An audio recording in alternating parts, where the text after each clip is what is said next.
Something happened. Maybe it was an argument that ended badly, and they said something you can't stop hearing. Maybe it was a silence, the kind that means more than words, that you're still trying to decode 3 days later. Maybe it was something smaller, a tone of voice, a look, a moment where you felt the whole thing shift. And you don't know how to shift it back. You want to detach. You've read about it. You've tried to reason your way into it. You tell yourself, don't let them have this much power over you. Then a notification lights up your phone. Your body responds before your mind does. Stoic philosophy has been addressing this exact problem for 2,300 years. Not detachment as coldness. Not detachment as not caring. Detachment as freedom. Specifically, the kind you cannot be argued out of, because it doesn't depend on anything they do. Here's the mistake most people make with emotional detachment. They think it means feeling less. They pursue it as if the goal is to become someone who no longer gets triggered, no longer feels the pull, no longer experiences the emotional weather that comes with caring about people. And when they try it that way, it doesn't work. Or worse, it works temporarily and costs them something they can't name but they miss. The Stoics were not trying to become emotionless. This is one of the most persistent and most damaging misreadings of their philosophy. Marcus Aurelius, who was simultaneously Roman emperor and one of history's most profound Stoic writers, was not a cold man. His meditations are full of grief, longing, frustration, tenderness. He was not indifferent to the people he loved. What he practiced, what all the Stoics practiced, was something more precise than numbness. They practiced the separation of experience from judgment. Something happens, you experience it, and then, separately, as a distinct act, you decide what it means, what it requires of you, whether it gets to claim your peace. Those two things, the experience and the judgment, feel fused, automatic. They feel like one thing, but they're not. And that gap, that tiny, trainable gap between stimulus and response, is where the entire Stoic method lives. In 1955, a psychologist named Albert Ellis developed rational emotive behavior therapy. The core of it was a model he borrowed almost directly from Epictetus. A BC is the activating event, something that happens. B is the belief, what you tell yourself about what happened. C is the consequence, the emotional and behavioral response. Most people believe the sequence is a give-C, but Ellis, building on 2,000-year-old Stoic insight, showed clinically that the real sequence is a gives-B-gives-C. The event doesn't cause the feeling. The interpretation of the event causes the feeling. Ellis went on to demonstrate this in decades of clinical research, that modifying the belief layer between event and emotion could measurably reduce anxiety, depression, and the kind of intrusive emotional reactivity that makes healing so hard. This is not the same as positive thinking. It is not telling yourself the situation is fine when it isn't. It's asking a different question.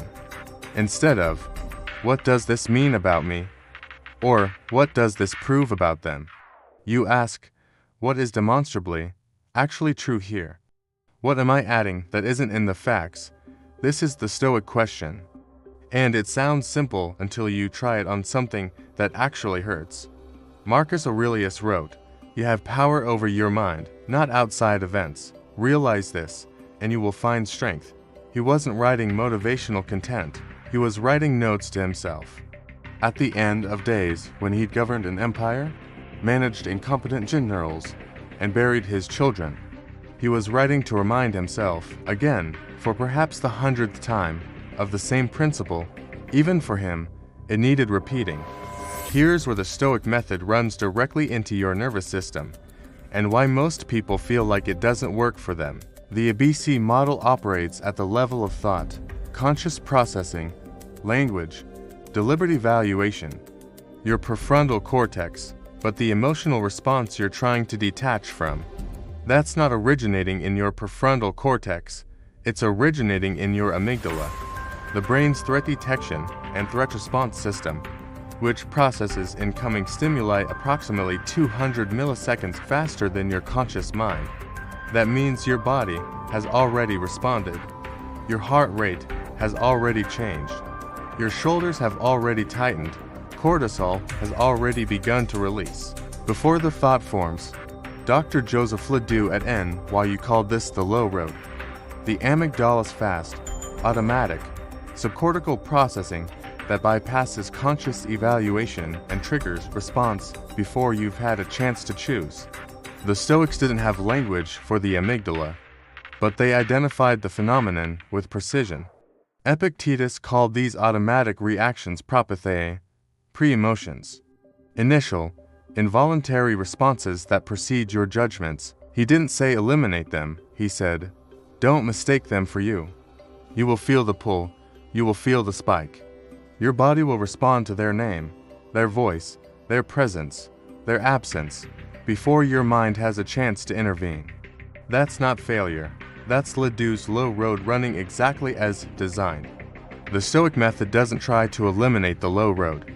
It builds the high road, the deliberate, evaluative, slow response, until it becomes practiced enough to catch the low road, before it runs away with the day.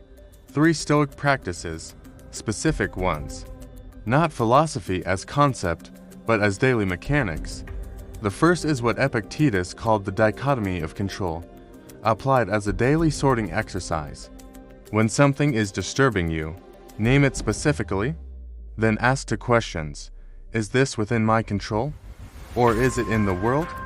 In them, in circumstances, in outcomes I can't determine. Everything in column 2, which will be most of it, gets released, not because it doesn't matter, but because holding it doesn't help and costs you. The sorting is the practice. Every time, the second practice is what Marcus Aurelius called the view from above, what modern psychologists call cognitive diffusion. When you're inside the story, when the emotion is large, when the narrative about what happened is running at full volume, deliberately zoom out, not to diminish what you're feeling, but to locate it within a larger frame, in the full scope of your life. How significant is this moment? In 5 years, what will you remember of this particular afternoon? What would the wisest version of you say to the person you are right now? Marcus Aurelius used this technique obsessively, viewing events from cosmic perspective, from the scale of history, from the distance of death, not to make them feel meaningless, but to make them feel proportionate.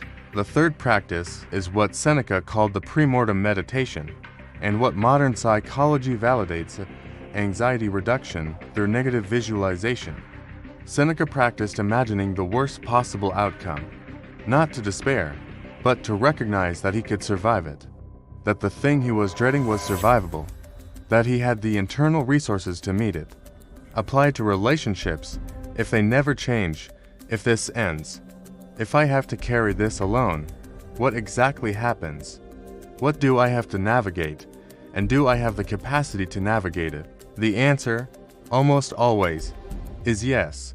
Not easily, not without cost, but yes. And knowing that, having sat with the worst case, and found that you are not destroyed by it, makes detachment possible in a way that willpower alone never does. Because detachment from something you're afraid to lose is terror disguised as calm, but detachment from something you've already faced and found survivable, that's freedom. Emotional detachment, as the Stoics understood it, does not mean you become unreachable. It means your peace stops being something other people can steal. That's a specific quality, not numbness, not indifference, not the performance of not caring. It's a center that holds regardless of the weather outside it. Marcus Aurelius described the goal this way: he who lives in harmony with himself lives in harmony with the universe. He wasn't describing someone who had resolved all their relationships, who had fixed the people around them, who had found circumstances finally cooperative with their peace.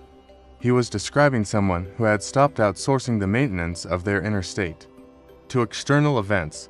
This is a practice, not a state you reach and keep. Research from neuroscientist Richard Davidson at the University of Wisconsin found that consistent practice of deliberate attentional and cognitive reappraisal techniques produces measurable changes in prefrontal cortex activity. and reduces amygdala reactivity over time. In plain language, the high road gets faster, the gap gets wider. The propathei still arrive, but they travel a shorter distance before you can meet them. This is not passive, it is not resignation. It is not spiritual bypassing, it is active, consistent, evidence-backed practice in reclaiming the only thing that was ever actually yours. Your response to what happens. The Stoics didn't practice philosophy because life was easy for them. Marcus Aurelius buried 8 of his 14 children. Epictetus was enslaved and physically broken by his owner. Seneca watched the emperor he tutored turn into a tyrant who would eventually order his death.